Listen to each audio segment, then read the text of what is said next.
That fall is not contested by person 17.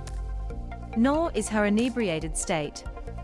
Seated at a different table to Roberts-Smith, who was guest of honor that evening along with then Prime Minister Malcolm Turnbull, she'd ill-advisedly told the senior naval man sitting next to her, Vice Admiral Ray Griggs, about the affair.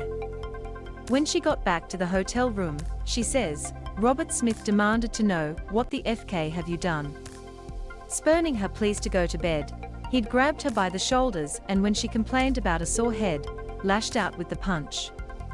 Ben Roberts-Smith at the federal court on Tuesday.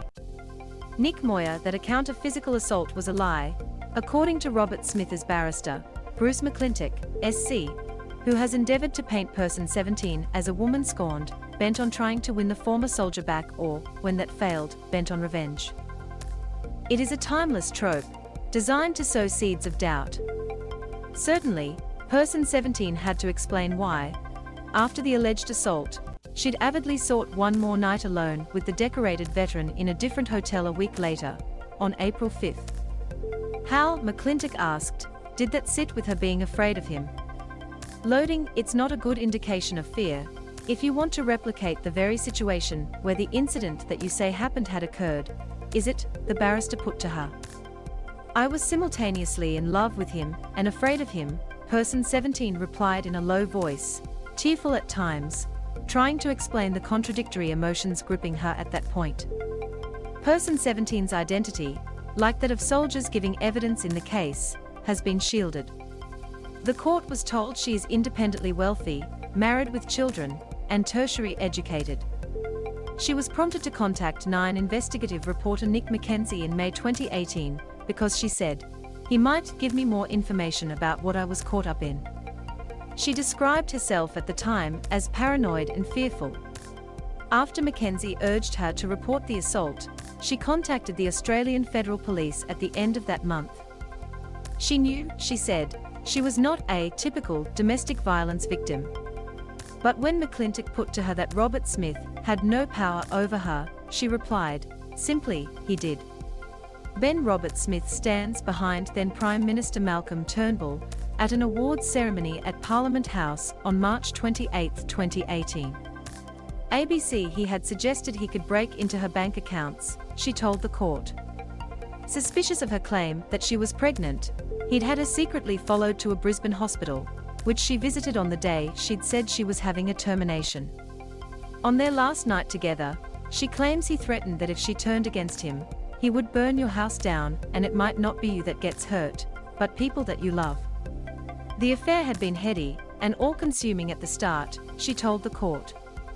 She and Roberts-Smith had discussed a future life together not long after they first met at a charity function in October 2017. He wanted to go to the US. She would go with him. But by February, she agreed he was having second thoughts. Roberts-Smith has given sworn testimony that he was separated from his wife, Emma, throughout the course of the affair. But Roberts, since estranged from him, says that was not the case. Roberts has testified that he threatened her with loss of their children if she did not back up his version of events when news of his infidelity finally broke. Assistant Defence Minister and Federal Liberal MP Andrew Hastie outside the federal court on Friday. Edwina Pickles, what's not contested between the three of them is that on the morning of April 6, 2018, following person 17's last night with Roberts-Smith, the shattered woman drove to the couple's marital home to confront his spouse with the truth. Why, McClintock demanded to know, had she done that? 3 days earlier, on April 3, person 17 claims she was accosted by a male, looking like a bikie or an army type, who showed her photos of herself and Roberts-Smith being intimate against the window of a Brisbane hotel. Loading, she claimed the man threatened to have the pictures published if she did not come clean to Roberts. She said she was in shock, frightened, and did not know who was behind the encounter and so had not asked the man who he was, or how to contact him if she fulfilled his demands. McClintock labelled this portion of person 17's evidence a barefaced lie.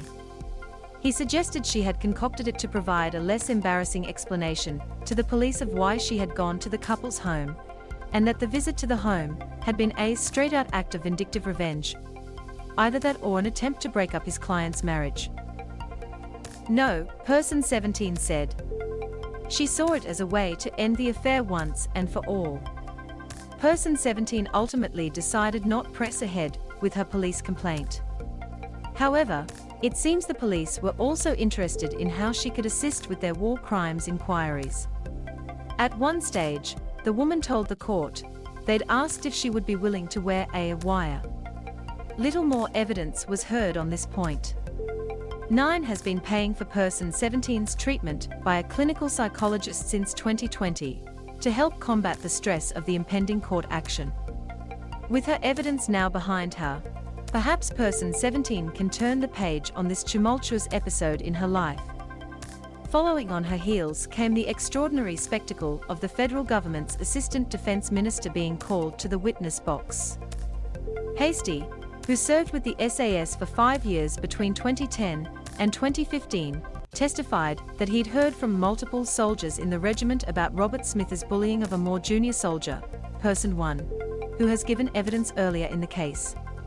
Hastie also gave evidence about aspects of Roberts-Smith's conduct during a mission to Saya Chow in Afghanistan in October 2012. During the mission, he'd noticed the sharply altered demeanor of a trooper known as Person 66, who he'd known as a sunny personality back in Perth, but who appeared uncharacteristically quite nervous or anxious. Loading, I just met his eyes briefly and I just thought that Person 66 is not the person I know, Hastie told the court. Roberts-Smith's patrol had been placed in charge of questioning prisoners that day, and the media outlets are alleging that during the mission Roberts-Smith had ordered person 66 to an unarmed Afghan as part of blooding the soldier. Hastie does not claim to have seen the alleged incident, but after discussing it with others and piecing together a mosaic, he came to believe that something bad had happened at Saya Chow. He recalled Roberts-Smith walking past him, stating, "Just a couple more CTS." Loading, Hastie told the court he was no longer proud of the decorated veteran and had concluded that Roberts-Smith was a hypocrite, a view he said he shared with nearly 20 other soldiers, whose identities he gave to the court. Hastie grew emotional when Arthur Moses SC, another of Roberts-Smith's barristers, challenged him about whether he disliked the highly decorated veteran. "I don't dislike Mr. Roberts-Smith, I pity Mr. Roberts-Smith," Hastie replied, his voice briefly choking. "I pity this whole process. Before I appeared in this court I rang my father, and I asked him, pray with me, and he prayed for Mr. Roberts-Smith as well. This is terrible for our country, it's terrible for the SAS, it's terrible for the Army. It has touched a lot of lives, but until we deal with it, we can't move forward." Hastie, who appeared on a 60 Minutes program concerning allegations of SAS war crimes in 2019, was adamant he had no regrets about that or any other media dealings he'd had, including with Nine's investigative journalists Nick McKenzie and Chris Masters. He denied repeated suggestions from Mr. Moses that he'd forged a collaborative partnership with the pair by feeding them information in return for stories that promoted him as a politician. "I was fighting for transparency," he told the court.